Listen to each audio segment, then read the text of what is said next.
Thanks, Damien. That was really insightful. It's one of the hot topics that goes around, particularly for a lot of the naysayers saying that EVs are a long way away because we can't install chargers in strata buildings. Well, there's quite a few insights there for that. Now what we'll do is we'll actually move on to a panel where we'll talk about more reliable charging infrastructure. So that's what we've touched on as part of the last couple of talks.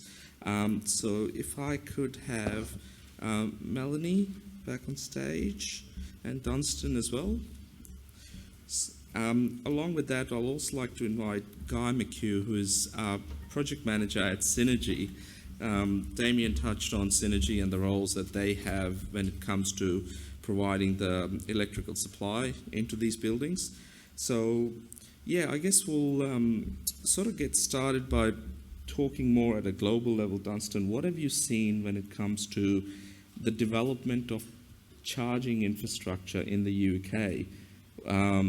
Was the road fairly rosy from early on, or has there been challenges, and how have some of those major challenges have been overcome by industry, government, local governments working together? We've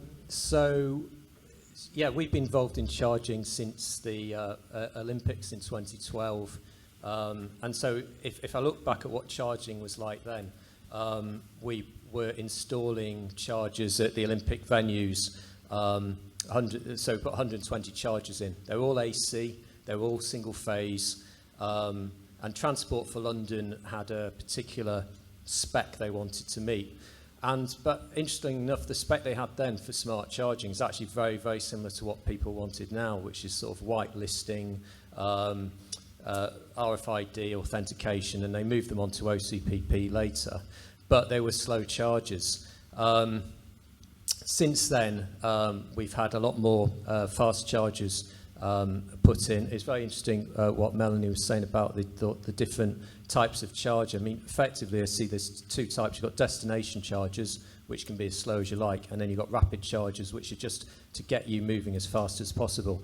And the real problem we've got in the UK at the moment is what I was saying, too many CPOs, not enough rapid chargers. So not a problem with slow chargers, but it's those chargers that keep people moving. And the people really driving it is Tesla and their supercharger network.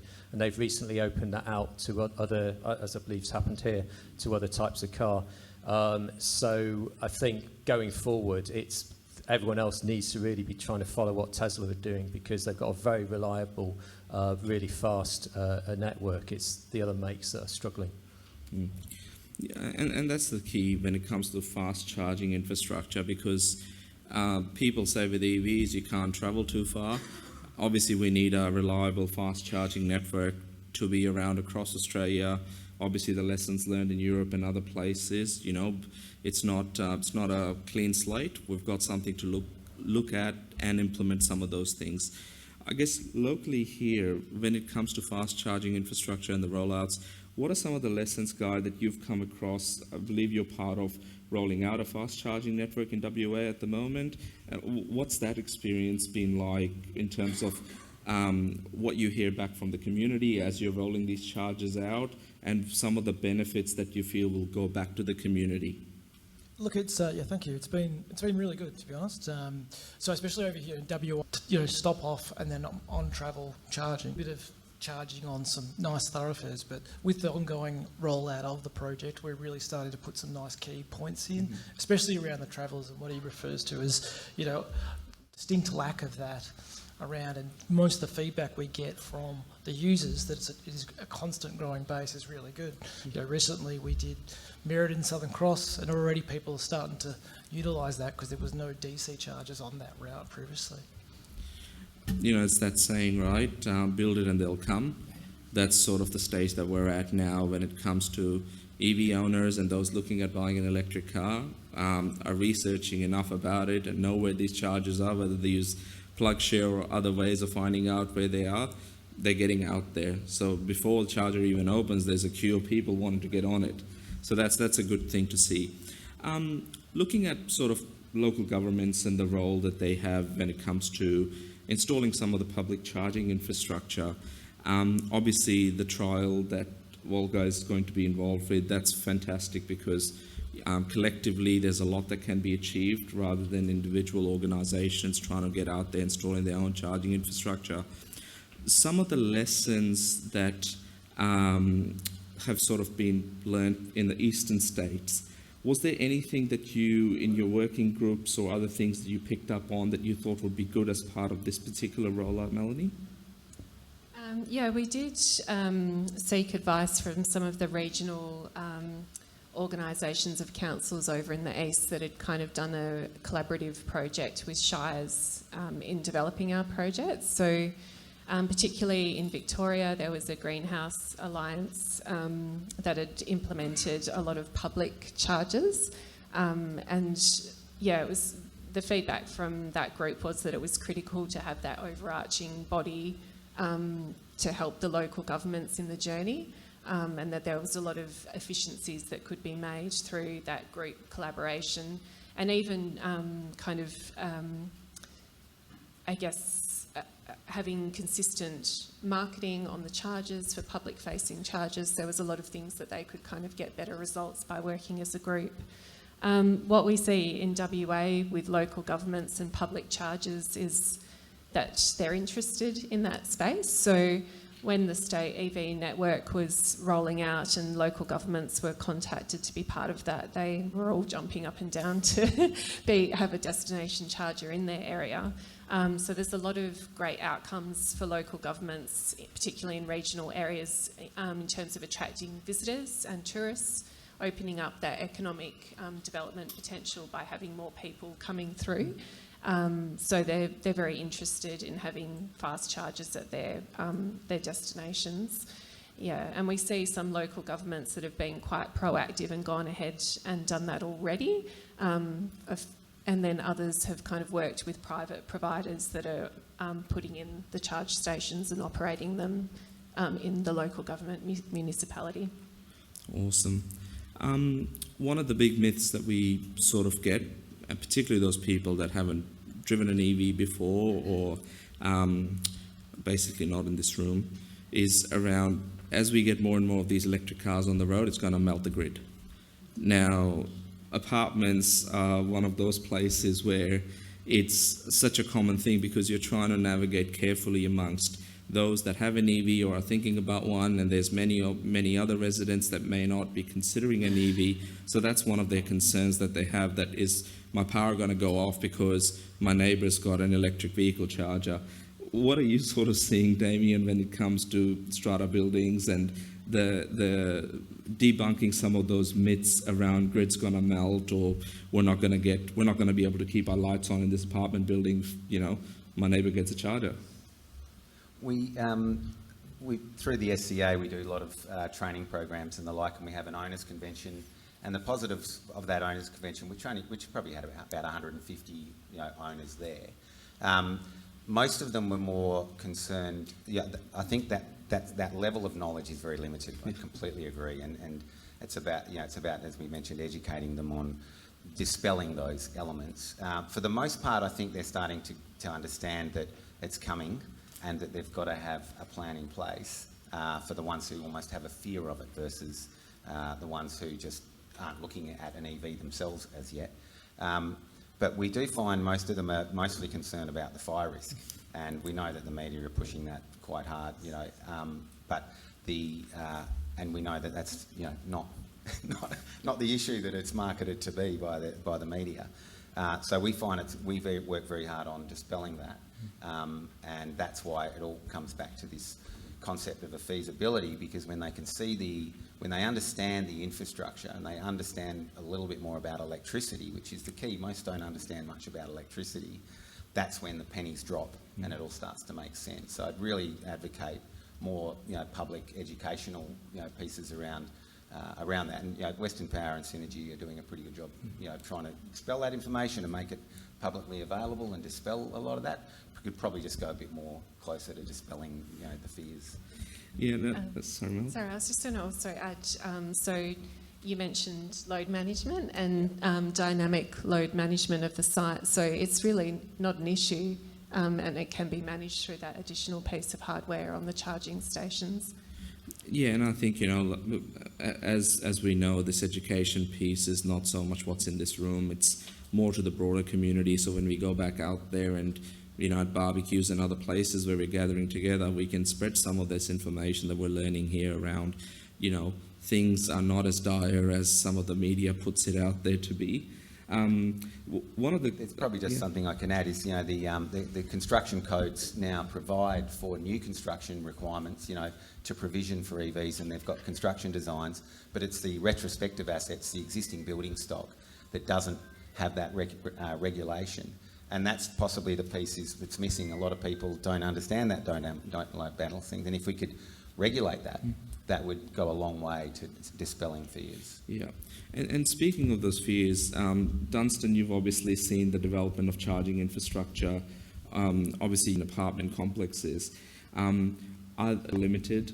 So there's a lot of, multi-dwelling livings and not much off-street parking as such. These discussions around fires and those sort of things will come up because some media companies trying to get clicks to the website. Yeah, unfortunately, the reverse is true at the moment in the UK. We've got a lot of misinformation, and it seems to really accelerated this year. So I think up to probably 2023, the media were fairly EV friendly. And then this year, there's just particularly in the, well, it's like the Daily Mail, Daily Express, Daily Telegraph, they've got this real sort of jihad against EVs, basically. And there's a lot of very negative, nonsensical articles being put out. Fire risk is one of them. There was a fire at Luton Airport a month ago, and instantly there were tweets going out saying it's caused by an EV. It wasn't caused by an EV, it was caused by a diesel car. It's a real problem, and particularly like Rowan Atkinson came out with an article about how terrible EVs were, as did there's another celebrity as well. And when you read the article, Rowan Atkinson, who I think can probably afford to have off-street charging, was basically saying that he'd bought an EV in his sort of London house and then was trying to drive it everywhere without having his own charger, and how terrible the infrastructure was and how it wasn't feasible. The guy's a petrol head, and the whole thing is just sort of publicity stunt, basically. I think anyone that's done a Wikipedia page search on Rowan Atkinson would know he had a couple of McLaren F1s that he crashed, and they all went into flames. So I don't know why he's going out there and talking about EVs and... Yeah, he should just stick to humour, basically. Well, that's right. Next season of Mr. Bean.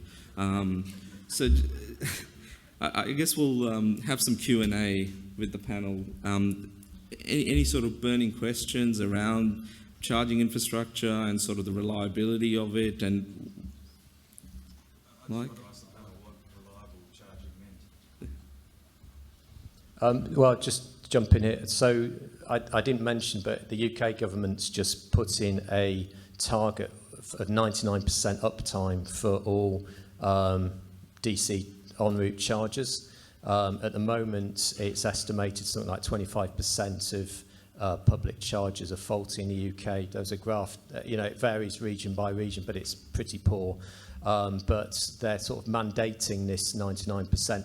Exactly what the penalty is if you're a CPO and your charges are less than 99% isn't clear at the moment, but that's from 2022. 99% is 3.65 days of outage per year. So that's garbage. Yeah. Even 99%. Yeah, sorry, look, I'd like to chime in. It's quite an interesting question, but fundamentally it's uptime and availability to users. I know for Horizon and Synergy it was quite a debate point, and quite a lot of effort has to go, especially for the regional areas. And as a lot of the EV owners know, like the original batch of tritium chargers, those 50 kilowatts, that got them out, got them everywhere, and then parts supply, people run over plugs, and then that replacement. So it can be quite challenging. I know we pre-ordered a lot of additional parts, work with suppliers. We've got Horizon Power, have got their own different contractors for the region, so do we, to try to make sure that's up. The other challenges, I guess, around the CPOs like ChargeFox, who aren't, they provide the service, but they're not responsible for the maintenance, so they're always reliant on going back to people like us to say, hey, we need to get that fixed. But yeah, it's quite challenging, and it's something we have to work with. For our local governments that are part of this project, a big focus has been on the maintenance of the charges and having that as part of the contract when we're purchasing charges. So there's very minimal downtime, and we don't create any additional opportunities for media, bad media, around the charges that are being rolled out because they're offline.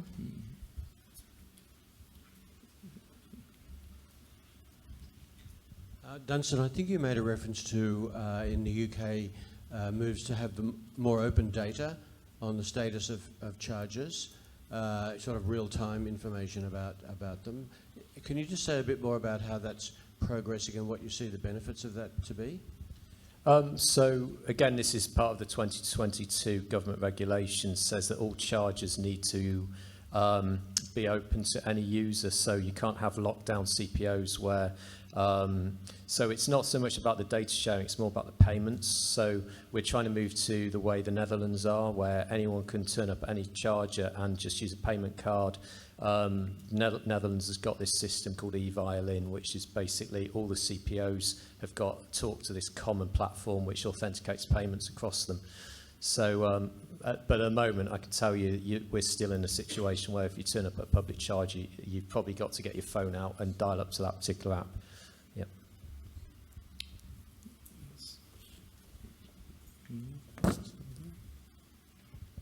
This might be a little bit peripheral to what we're talking about, but I'm interested in vehicle-to-grid technology.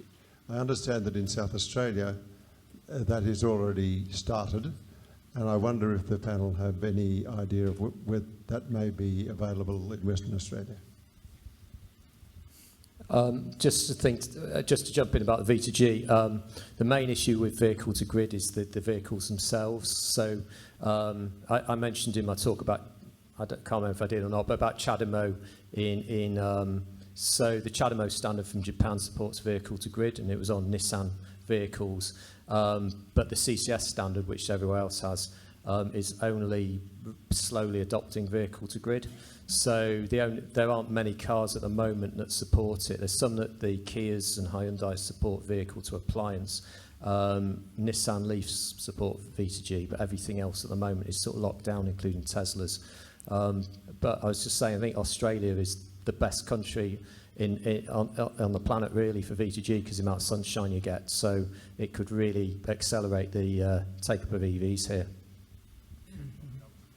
Yeah, just a comment from local government. There is quite a bit of interest, particularly for the regional local governments that have community centres that are dotted around and, you know, not well supported by, well, there's constrained grids in the regional areas. So the ability to use a car as a energy source for facilities. Yeah, it's definitely a conversation point. I've been involved in some meetings and discussions around that availability and what that looks like and how we can implement it. So yeah, it's on the radar. That. Cool. Well, yeah, we'll thank the panel for all of their insights. I think there's so much for us to learn. Before we head over to afternoon tea, I do have another public service announcement. So this conference that we're having here today, next year is going to be in Hobart, 1st to the 3rd of November. So we've had Charles, who's driven all the way from Hobart, put his car on a ferry, and driven all the way to WA. We'll be heading to your hometown.